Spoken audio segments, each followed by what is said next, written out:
Olá, graça e paz. Eu sou o pastor Paulo Cora e nós vamos continuar falando sobre perdão. Nós tivemos um primeiro vídeo, quando nós demos umas informações gerais sobre o perdão, e agora, nesta parte número 2, o tema é: e se eu decidir não perdoar? Perdão, como nós dissemos, é uma decisão. Eu decido perdoar, eu decido não perdoar. Mas quais seriam ou quais serão as consequências de não perdoar, se eu decidir não perdoar? Primeiro, nós precisamos olhar para o perdão com foco nas Escrituras. O que as Escrituras diz sobre o perdão é que ele é uma ordem divina. Ele não é uma opção. Bom, a ordem é: perdoe.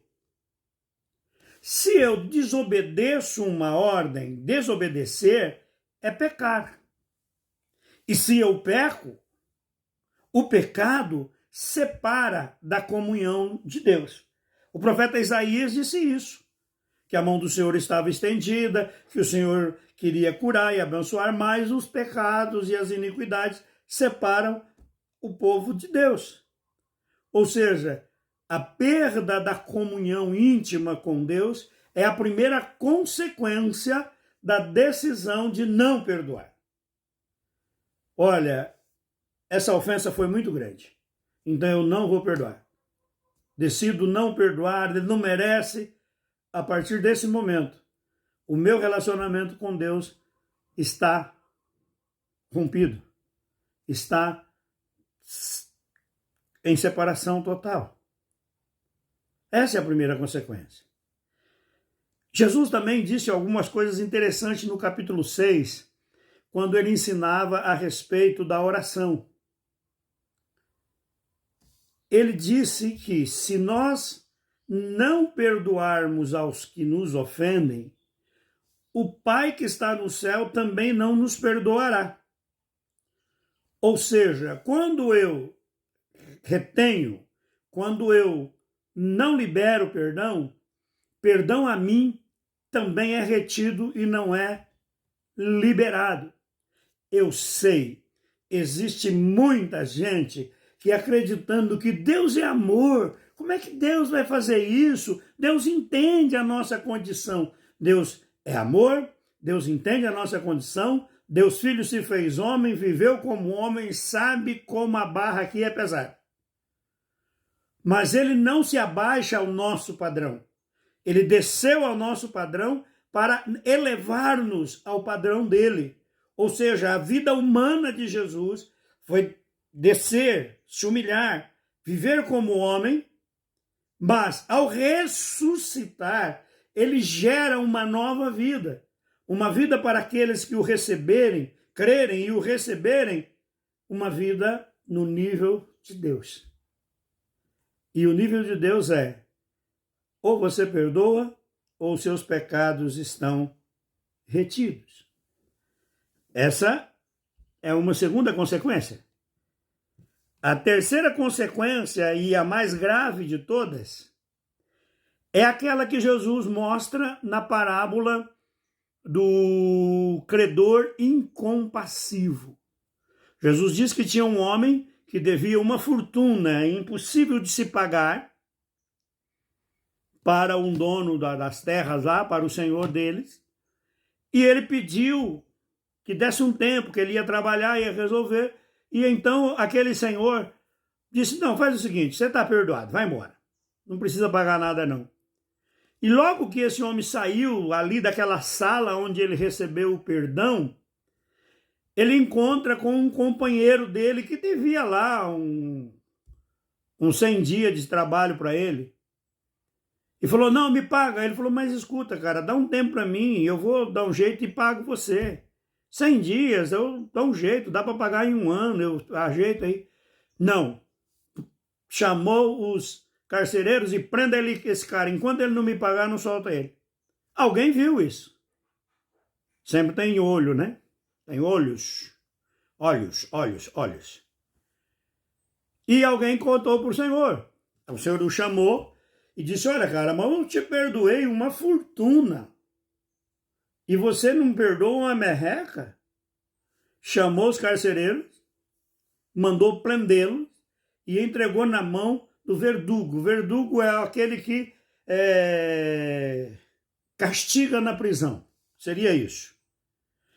Trazendo para o reino espiritual, o que Jesus estava dizendo é, quando você que recebeu um grande perdão, ou seja, através da morte e ressurreição de Cristo, você teve todos os seus pecados perdoados, e o pecado pior, que era o pecado de origem, que você não tinha como pagá-lo. Mas Jesus pagou, Jesus resolveu, e perdoou você e deixou você livre. Aí você encontra uma pessoa, passa por um problema, e você decide não perdoar essa pessoa. A ofensa dessa pessoa contra você é nada diante do que Jesus perdoou em você. E você não perdoa. Então a primeira consequência disso aí, nessa parábola, é que a pessoa é lançada na prisão. Você passa a ser prisioneiro dos seus sentimentos. Você passa a ser prisioneiro da falta de perdão. E a segunda consequência, você entregue às mãos dos verdugos. Isso aqui é uma figura de demônios que vêm para te azucrinar. Ou seja, você está abrindo portas na sua vida para que os demônios entrem e te fustiguem de todas as maneiras, trazendo pressões, trazendo doenças, trazendo medos, fobias. Existe uma palavra que pouco se fala ultimamente, principalmente no meio cristão, que é somatizar. Somatizar é pegar as coisas que estão no campo da mente ou no campo da alma e transformá-la em corpo, em carne.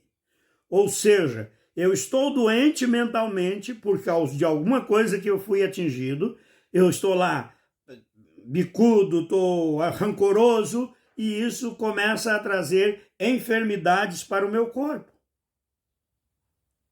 Começa a trazer enfermidades para mim. Esta é a consequência de não se perdoar. Quando eu decido não perdoar, a primeira coisa, eu estou pecando.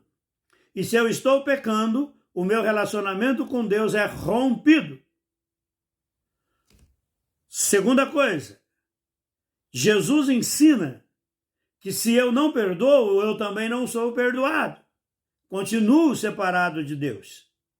Terceira coisa, se eu não perdoo, eu sou lançado numa prisão, aqui no caso é prisão emocional, e sou entregue nas mãos dos verdugos. E no caso aqui, seriam de demônios perturbadores, aqueles espíritos que estão aí usando de todas as artimanhas para oprimir as pessoas.